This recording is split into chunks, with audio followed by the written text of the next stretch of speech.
সাকিবের জন্য অনেকেই মায়া কান্না করছে। সাকিব এই খেলার লাইফে যত অন্যায় যত অনিয়ম করেছে, বাংলাদেশের কোনো খেলোয়াড় কি সেটা করেছে? একটা কথা বলি আপনাদেরকে, কারোর জন্য পুকুর খুঁড়লে সেই পুকুরে নিজেকেই পড়তে হয়, সেটা আজ অথবা কাল। এই সাকিবের কারণে তামিম ইকবাল সংবাদ সম্মেলন করতে এসে চোখের পানি ঝরিয়েছেন এবং তার খেলার লাইফটা শেষ করে দিয়েছেন। এছাড়া এই সাকিবের কারণে মেহেদী মিরাজ বিশ্বকাপ খেলতে পারেন নাই, এই সাকিবের কারণে সাইফুদ্দিন বিশ্বকাপ খেলতে পারেন নাই, তাদের বিভিন্ন সিস্টেমে বাদ দেওয়া হয়েছে। এছাড়াও এই সাকিব কিন্তু মাশরাফিকেও ছাড় দেন নাই। সেই সাকিব আজকে বিদায় নিচ্ছে, সে টেস্ট খেলবে না, টি-20 খেলবে না, এর জন্য সোশ্যাল মিডিয়া ছয়লাভ।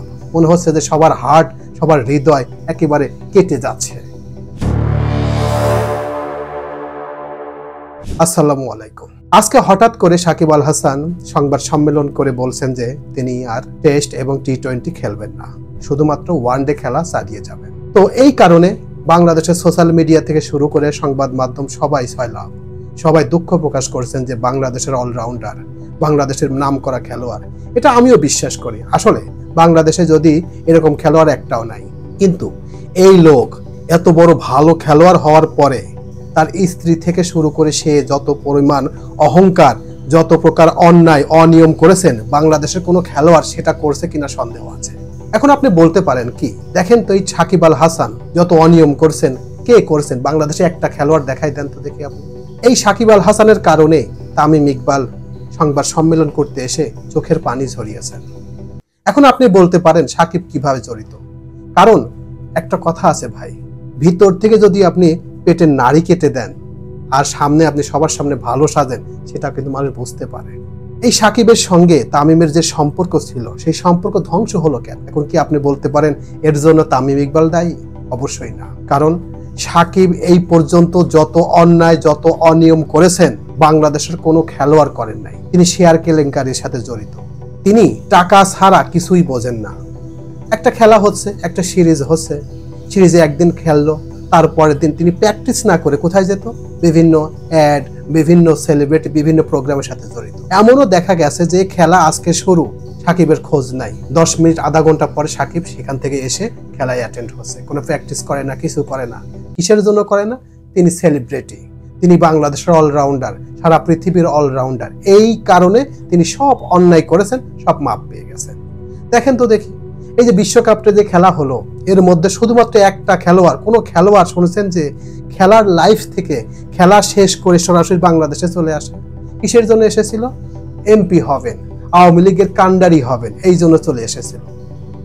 এইসব অন্যায়, এইসব অনিয়ম যদি একটা প্লেয়ার করে, তার বেলায় সবকিছু মাফ, আর অন্য প্লেয়ার করলে কি করতো বিসিবি? তাই একটি কথা বলি ভাই, কারোর জন্য পুকুর খুঁড়লে সেই পুকুরে নিজেকেও পড়তে হয়।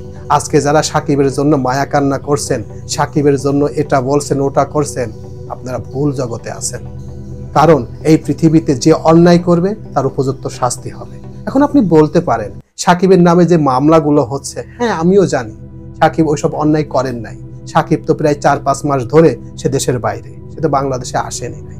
কিন্তু সে এমন একটা দলের লোগো তার শরীরে লাগিয়েছিল, সেই দলটাই তাকে ধ্বংস করে দিয়েছে। ভাই সবার জন্য তো রাজনীতি না রে ভাই, রাজনীতি সবার জন্য নয়। হ্যাঁ, আপনার ব্যক্তিগত স্বাধীনতা আছে, কিন্তু আপনি তো এটা তো জানেন কোনটা ভালো কোনটা মন্দ। আপনি তো জানেন যে বাংলাদেশের 16 কোটি মানুষ ভোট দিতে পারে না প্রায় 16 বছর ধরে। তাহলে আপনি কি কারণে সেই দলের টিকিট নিলেন? আপনি জানেন না? আপনি ভাত মাছ খান না? আপনি তো এটা জানেন আজকে ভাতে যদি কিংবা তরকারিতে যদি লবণ না দেওয়া হয়, তা টের পাচ্ছেন যে আজকে এইটাতে লবণ দেওয়া হয় নাই। তাহলে আপনি জানেন না যে বাংলাদেশে 16 কোটি মানুষ ভোট দিতে পারে না, আর আমি সেই দলের সাপোর্ট নেই কিভাবে? আপনি নিরপেক্ষ থাকতেন। আপনাকে অফার দিয়েছে, ঠিক আছে আমি খেলার লাইফ শেষ করি তখন দেখব, এখন আমি করব না। আপনি আমও খাবেন আর আমের আটিও কুড়াই নেবেন, এত সহজ? তাই আমি একটি কথা পরিশেষে বলবো, সাকিব আল হাসান যত অন্যায় করছেন, এই পৃথিবীতে যত খেলোয়াড় আছে, এই সভ্য খেলোয়াড় মধ্যে কোনো খেলোয়াড় এরকম অন্যায় করছে কিনা সন্দেহ আছে। তার অনেক অনিয়ম আছে, সেগুলো আপনি স্টেপ বাই স্টেপ দেখেন যে সাকিব কত অন্যায় করেছেন। তাই যারা সাকিবের পক্ষে কথা বলছেন, আমিও কষ্ট পাচ্ছি, আমিও জানি, কিন্তু তারপরেও সাকিব অন্যায় করেছেন, এটা মানতে হবে। সাকিবের কারণেই এবার বিশ্বকাপে মেহেদী মিরাজ, সাইফুদ্দিন খেলতে পারেন নাই, এমনকি মাশরাফি বিন মুর্তজাও এই সাকিবের কারণে দ্রুত অবসর নিয়েছেন। আপনি খুঁজে দেখেন এটা পাবেন। কারণ সাকিব ভিতর থেকে পেটের নাড়ি কেটে দিয়েছে, সবার সামনে ভালো সেজেছে যে আমি কিছুই করি নাই, কিন্তু মানুষ বোঝে ভাই, মানুষ ভালো মন্দ বোঝে, কোনটা ভালো কোনটা মন্দ সেটা বোঝার ক্ষমতা প্রত্যেকটা মানুষের আছে। তাই যতই আপনি ধোয়া তুলসী পাতা হন সেটা কথা নয়।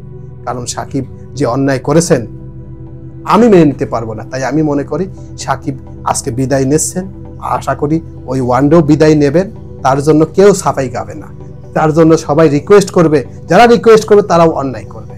কারণ বাংলাদেশে অনেক ভালো ভালো খেলোয়াড় আছে, শুধু যে সাকিব আছে এটা ভুল কথা ভাই।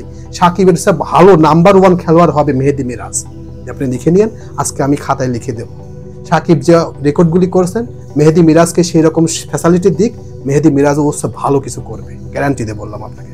তো আমার এই কথাগুলো শোনার জন্য আপনাদেরকে অনেক অনেক ধন্যবাদ।